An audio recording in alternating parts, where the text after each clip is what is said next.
How to cancel order in Grabfood. Grabfood order cancellation. Need to cancel your Grabfood order? Don't worry, I'll show you exactly how to do it in just a few taps. The process is quick and easy when you know where to look. Step 1. Open the Grab app. First, launch your Grab application on your phone. Make sure you're logged into your account.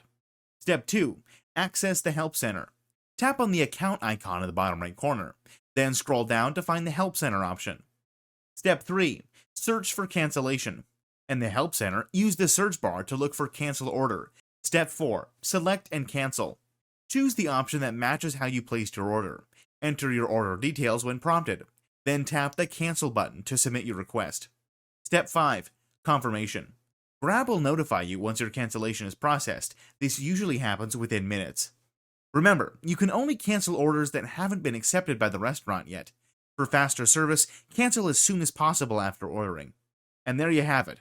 If you found this video helpful, don't forget to subscribe to our channel for more tutorials. Thanks for watching.